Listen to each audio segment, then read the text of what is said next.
Hi, I'm Sahara Rose, and welcome back to the Highest Self podcast, a place where we discuss what makes you your soul's highest evolvement. And before we get started, I have an announcement for you. The greatest way that we can help balance and heal our nervous systems is through embodiment work.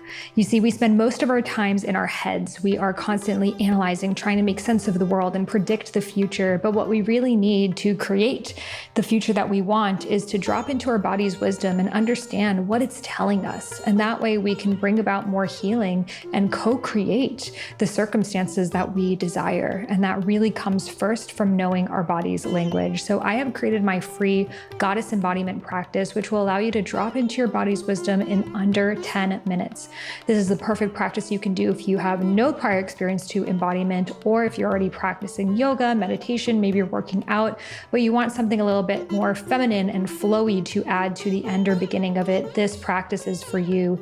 I play incredible music and I guide you through dancing and just really feeling the messages that your body has for you, and you're going to feel so different on the other side. People seriously say, I can't believe how amazing I feel in less than 10 minutes. And I'm so excited to see how it turns out for you. So if you're interested, head over to iamsahararose.com/embodiment. Again, that's iamsahararose.com/embodiment. And you can find that link in the show notes and download the practice. Without further ado, let's get into this week's episode.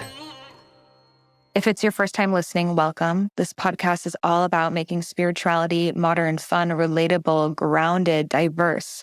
And I welcome you wherever you are on your journey. I'm an author. I've been hosting this podcast for over 5 years now. And I love taking spiritual topics, but really making them grounded and relatable into how they fit into our human experience today. So right now, I've really been thinking about my own evolution and how much I've learned and how much I've grown. And I was thinking back to that 20-year-old version of myself. I started to think, if I were to give this 20-year-old version 5 words of wisdom, what would they be? And yesterday in my journal, I wrote these words of wisdom, and I want to share them with you because they may be words that you need to hear right now. Even if you're not 20 years old, you may be 40 years old. They're words that I need to remind myself of even right now too. And sometimes it's so much easier to look back at former versions of ourselves and give that version of ourselves words of wisdom based on where we are today. But oftentimes in life, we continue to learn the same lessons over and over again until we really embody them. So there may be some ounces of the lessons that your 20-year-old self hasn't fully integrated that still might be showing up in your life today. And it's also so beautiful to see something that used to bother you so much and really get to you no longer have any affliction over you, because that really means you've completed the energetic cycle that it needed. So with that, let's get into the 5 things I wish I could tell my 20-year-old self. The first thing is stop staring at your stomach. For really as long as I can remember, probably since I was like 11 years old, I would wake up and stare at my stomach. Not in a good way, in a very judgmental and self-critical way. I remember reading as a kid at some point that Britney Spears does like 1,000 crunches a night before she sleeps. And so I was even younger than 11 years old then. So I would try to do as many crunches as I could. And my stomach was always the thing that I hated about myself. I felt like it was so flat. I hated that my parents gave me these genes. I hated that I didn't have the hourglass body that the woman in the media that I looked up to, like Beyonce or Shakira or Christina Aguilera or whatnot, had, nor did I have this super lanky body either. And I felt so much shame over it. You know, I went through periods of my life that I had eating disorders, a time in high school and a time in college. And it was always that part of me that I spent so much time just stressing over. Like, how does my stomach look today? Is it flat? Is it not? Like I would base what I was going to eat that day according to what I was going to do that night, because I knew if it was going to make me bloated or not. And it just took over so much of my life. And a lot of it too were that I actually had really bad digestive issues at that time that I just did not know about. So I would get painfully bloated. And that would just, instead of leading me to like a healing journey at that time, it would just lead me down a shame spiral. And the healing part of it didn't come until a few years later. So I would tell myself to stop staring at my stomach. When you wake up, think about the things you're grateful for. Think about the things you want to create that day. Start your day with reading a book, journaling, breath work, not just staring at your stomach in the mirror and then basing on how your day is going to go on how flat your stomach is. Because ultimately, your stomach is here to store your organs. And what a gift that it houses your kidney and your liver and your spleen and your stomach and all of the parts of you that keep you alive. It is the vessel of your body. It is your digestive fire. It allows you to experience this life through.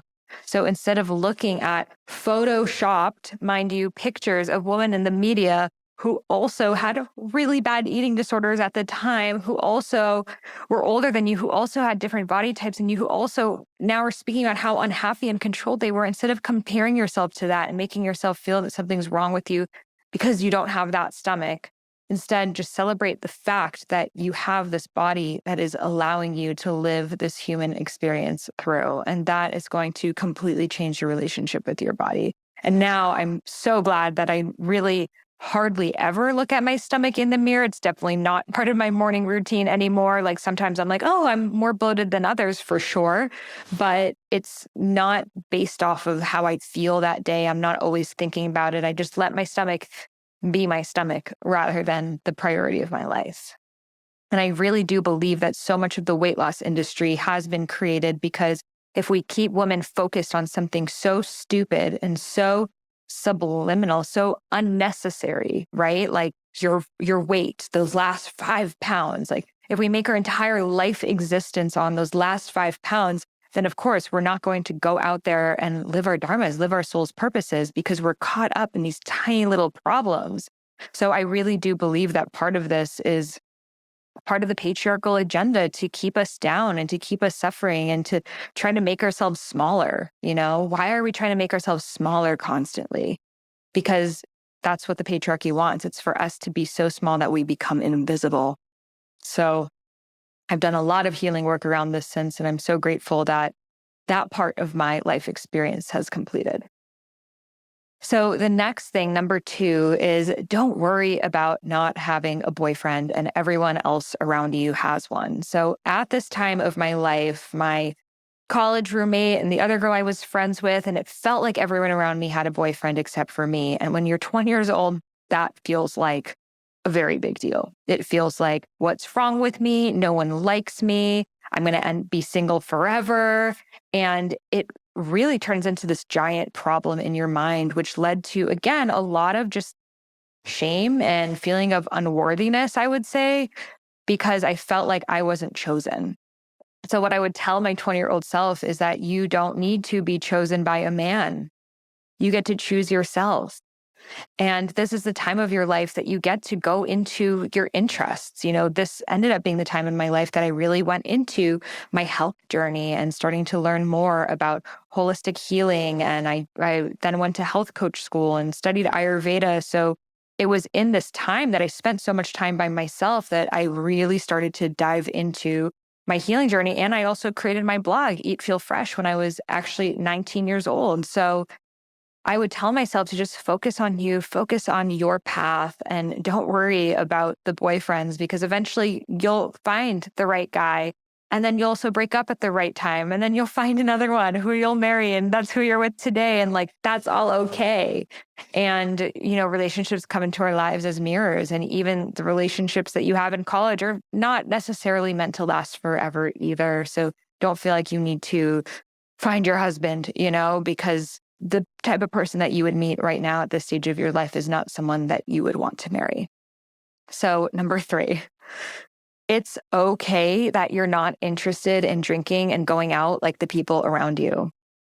So by this time, when I was 20, I realized I hated going to the club.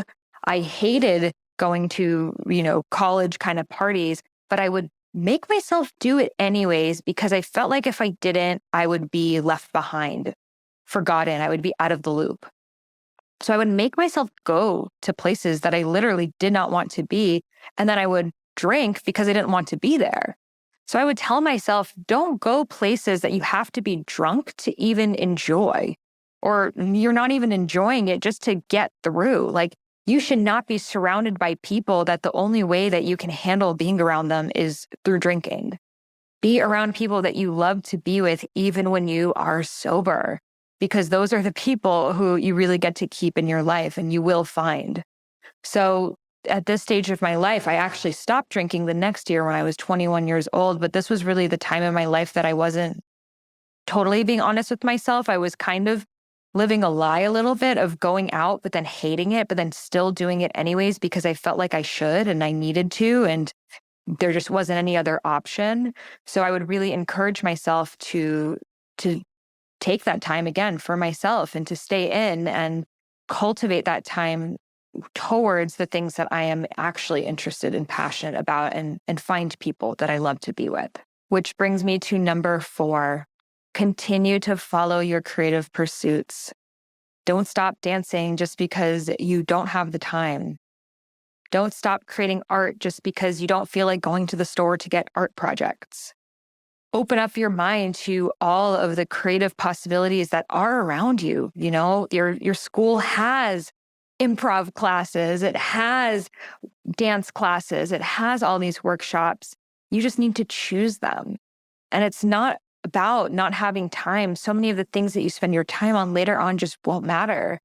And there is so much more to life than studying and then later working. You know, I spent so much time in college just so stressed about my grades.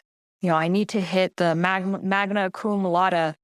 And I would spend all night in libraries, like once a week. I would pull an all-nighter where I would just drink coffee all night and keep studying to cram for a test, and then leave the library at 9 a.m. and go straight to the test, especially when I was going to school at George Washington University in DC, because it was just so competitive there. And then I went to Boston University, and I was a little bit more work-life balance there, but it still was my life.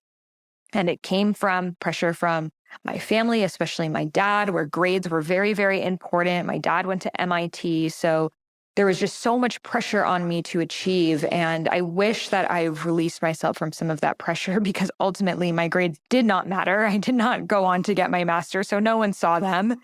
And there were so many creative opportunities available for me in college that I wish I did. I never ended up doing improv. I never even painted once in college. Maybe I went to like a Zumba class, but I let go of all of those things because, again, I was just so caught up in studying socialization that I forgot just joy and curiosity. So I would tell myself, if I could go back, to really take advantage of all the creative opportunities that were available for me at that time. And number 5 is, you don't have to have it all figured out. You don't even need to know what comes next. In fact, it's better not to, because anything that you can predict from where you are in your life right now is not something that ultimately you would want. Because right now, your worldview is limited by just what you've seen, and you don't fully know yourself. And who you are is going to constantly evolve and change. So if you have your whole life figured out when you're 20 years old, you're limited to what your 20-year-old self knows. So I would say just follow the excitement. Those are the breadcrumbs that are guiding you towards your dharma, your soul's purpose. Follow what you're curious about. If you're curious about something, that is a very strong indicator that there's something there for you on the other side. So when I was 20 years old, I was finally realized I didn't want to just be an international human rights lawyer and work for the UN, which is what I always thought that I was going to do. After working at various nonprofit organizations, I realized that I wanted to actually connect with people and talk to them and, use my creativity in some sort of way, not just raising money for the fundraiser. I definitely didn't want to work in a cubicle and be on spreadsheets all day. But I didn't know what comes next. And I put so much pressure on myself of like, well, if I don't know what's going to come next, then I'm going to fall behind. And people who know what they're going to do are going to be taking these steps right now. And it was this like survival fear that was coming in of like, if I don't have a solid plan, I'm going to lose everything. I'm never going to get a good job. I'm never going to live the life that I want to live. So I need to just stick to something now, stick to whoever or whatever I can find closest to me. And that is so limiting because truthfully, if a little angel were to whisper in my 20-year-old self's ear of like, oh, one day you're going to have a podcast and talk about spirituality and have a coaching institute and a divine feminine mystery school and be a DJ and, do improv and make skits like that, I would be like, what? First of all, what's a podcast? Second of all, spirituality. I'm not even into spirituality, huh? Like I'm supposed to be a lawyer who's going to work in human rights in the UN. Like that is not what I want to do. I was not even interested in really the healing spiritual space at all at that time. So I'm so grateful that I didn't know, because the fact that I didn't know allowed me to open up for what was to come. So I'm curious, what are 5 things you would tell your 20-year-old self? I invite you to write a list and share them on an Instagram post or Instagram story and tag me so I can reshare them this week. So if you check out my story, I can reshare what other people have learned, because I think we can really gain so much from other people's experiences, even if they weren't exactly like our own. I'm sure there was something that I listed that also would have been a good lesson for your 20-year-old self. Or if you're 20 years old right now too, I'm sure it would be really beneficial for you to read what some of your elders have to say that they wish they knew at that age. So write your list, put it on an Instagram post or on an Instagram story, tag me at I am Sahara Rose, and I'm going to be reposting them on my story. And I'm super excited to read yours, to learn from yours. And I'm curious too, what are some things that you wish you would have told your 30-year-old self? Because I'm 31 years old right now, and I'm sure the women right now in their 40s and 50s have many lessons to share along too. So if you have something that you wish you could have told your 30-year-old self, also write and share that. And I would love to read and share it as well. So thank you so much for tuning in today. If you loved this episode, please leave a review for it over on the iTunes store, and I will give you the free gift of my womb meditation, which is a meditation that allows you to connect to the sacred energy of your womb and receive answers for different areas of your life. So you can leave a review over on the iTunes store, take a screenshot before you submit it, and then email it over to me at sahara@IamSaharaRose.com. And you can find that email in the show notes, and I will email you back my free womb meditation. Thank you so much for tuning in, and I'll see you on the next one. Namaste.